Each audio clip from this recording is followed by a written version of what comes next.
add value to your business, or do you want to just be this administrative person? And often, if you look at your talent team and the caliber of talent in your company, they correlate. You could hire the best person for the job if they were in your candidate pool. All these individual employees, one by one, together, their voices all come together to articulate the culture of the company.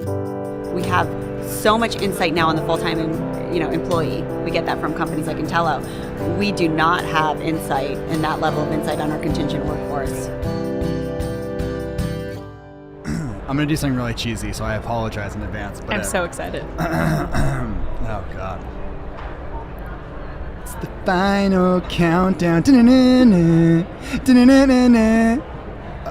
No? Yeah. Okay, go. I saw laughing. I'm liking it. I saw like historical I'm liking laughing. it a lot. And then No, I'm just enjoying it. It's making me feel calm. I have and like the church comfortable. giggles over it.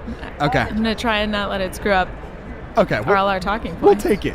Well, I guess that's to be expected. Lisa, are you ready for this? I am so ready. Listeners, this is your co-host, Sean Simile, with the wonderful Lisa Holden for another installment of Hiring on All Cylinders. I guess that background hum that you hear is that of Las Vegas. I should give that little disclaimer. We are here on the Venetian show floor where we are winding down the HR Tech 2018 conference. What better way to wrap it up than to have a guest from last year's HR Tech Hiring on All Cylinders bonanza, I guess you could call it, at HR Tech, Madeline Laurano. Madeline, how are you doing? I'm doing great. Awesome. Thank you so much for having me back. Of course. So Madeline is the co-founder of Aptitude Research Partners. We'll dive into what that all means, but we're thrilled to have you back. I guess, could we just start off with a really broad kind of reintroduction, if you will, and tell us a little bit about who you are and what you do?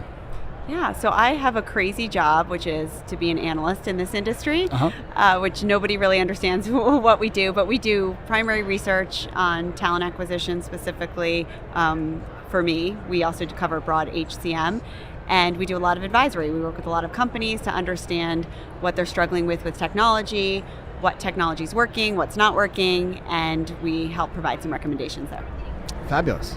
And I will add to that Madeline is one of my favorite researchers to work with in this space. She's always not only incredibly organized and brings her full presence to every meeting, but she knows a ton about the HR industry and the technology at play here. We've worked together for years, and I'm just so honored every time we get a chance to sit down with one another. Oh, the feeling's so mutual. Thanks, Lisa. Amazing. So what is, I guess, encapsulated in some of that familiarity with the space? Like what are you guys focused on currently in your research and in the people that you're talking to? Yeah, so it's interesting even being here this week because a lot has changed and a lot has remained the same. So I think the things that we've been focused on, that are things we've been focused on for years and years, are assessments. That has been a big topic. It's been a big topic here at this conference. It's been a big focus of our research. But how can we make them more candidate friendly? How can we make them more predictive? How can we make sure that they're giving us the results we need as an organization? So that's been a big focus for us. Communication has been a big theme here. We're seeing, and this has changed certainly in the past year, like a bazillion chatbots. They're everywhere. Chatbots, so hot right now. So hot. Chatbots are everywhere, and they're part of existing technology. Every provider that's been around the space for 50 years is having a chatbot now, and then new startups that's all they do. And everybody's coming up with their name. So it's interesting to see what role gender even plays in that. Do you have a male or a female chatbot? And where is the history of the name? It is interesting, I feel like, just in general, kind of chatbots, Siri, Alexa, I think the initial gender of many of those were female, and it's kind of interesting how that came about and why that was decided, and I don't even know how I'd go about coming upon an answer. I'm trying to think of a single example of a male chatbot that I've seen on the show floor, and I don't have one coming to mind. I have two. Ooh. So the first one, because I feel like they were the pioneers in male chatbots, is Ultimate Software. Okay. And they made an acquisition of Kanjoya, and which is an amazing company, but they created their, not chatbot, but it's their AI solution, and they named it Xander, which is a fabulous name. And then Smashfly announced Emerson. Yes, I did see that. I remember Which that. could be a girl as well. That's true. Could go either way. I like that. I like those gender neutral names. Yeah. That's awesome. So on this topic of chatbots, it sounds like there is quite the trend for automation that you're seeing on the show floor in a couple different capacities. We've been talking a ton about recruiting automation here on the podcast, on the show floor, and back at home in San Francisco. We're having tons of conversations about recruiting automation, which is exactly where the ebook for dummies came from on that very topic. Are you seeing automation as a major theme this year? Huge theme. And I think what's become crystal clear to me, and it wasn't crystal clear to me last year, and I think when Intello kind of went down this path of automation, is automation really resonates with talent acquisition buyers. It really does. AI does not.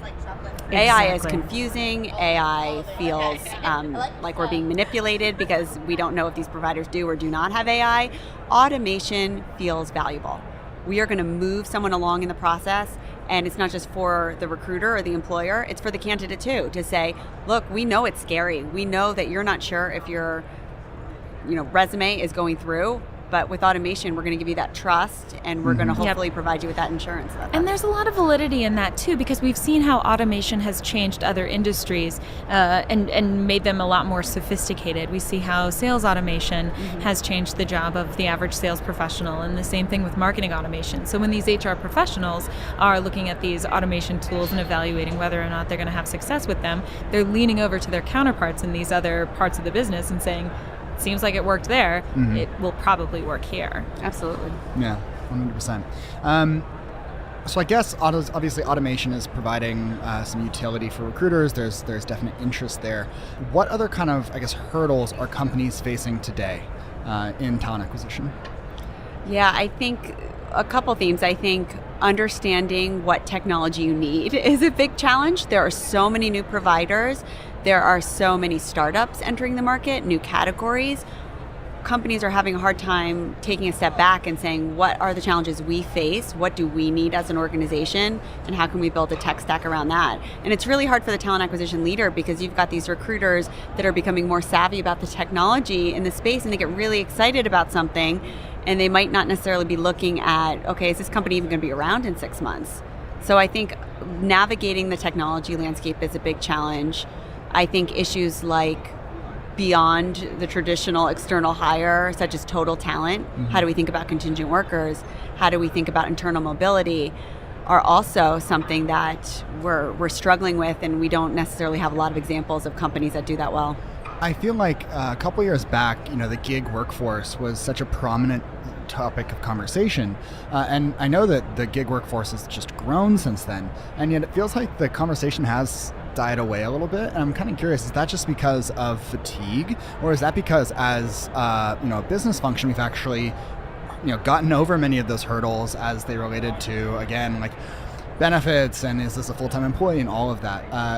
What's your take on that? Do you think it's gone away, or is it just fatigue?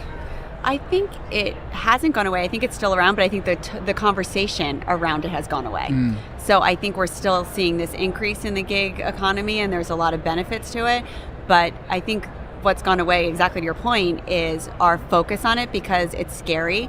There's a lot of risk. I mean, we've seen what happens with Uber and Lyft drivers and the impact that has on brand reputation, the impact that has on companies, making them more vulnerable. And, a lot of organizations aren't exactly sure about how should we be managing this contingent workforce. Is it owned by talent acquisition? We have so much insight now on the full-time employee. We get that from companies like Intello. We do not have insight and that level of insight on our contingent workforce. So I think it's a scary thing for a lot of talent acquisition leaders. Scary thing, but a new trend to perhaps explore and dive into a little bit. What are some of the ways that you think, you mentioned that kind of getting an understanding of the tech landscape is one of the biggest challenges for TA professionals and HR professionals in general.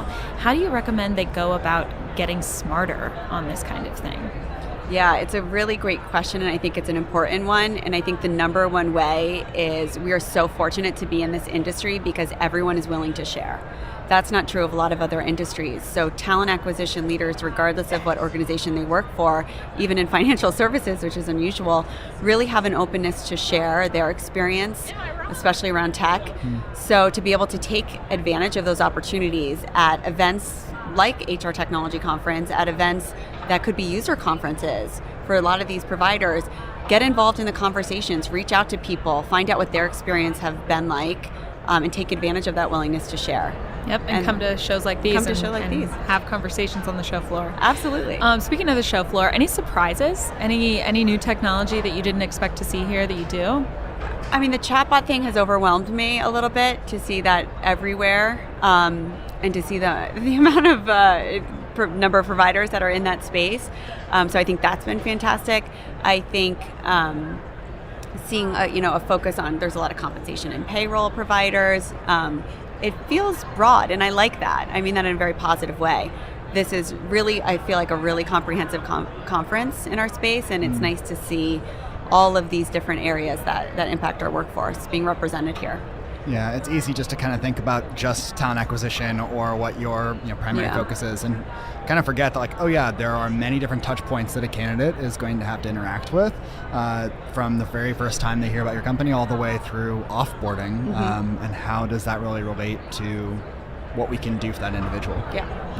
Tell me about it. I feel like every company that I go to, I immerse myself in the buzzwords, and if I'm lucky, some of those buzzwords become best practices, and then I know I'm at a company that's doing smart things for the industry. I love that.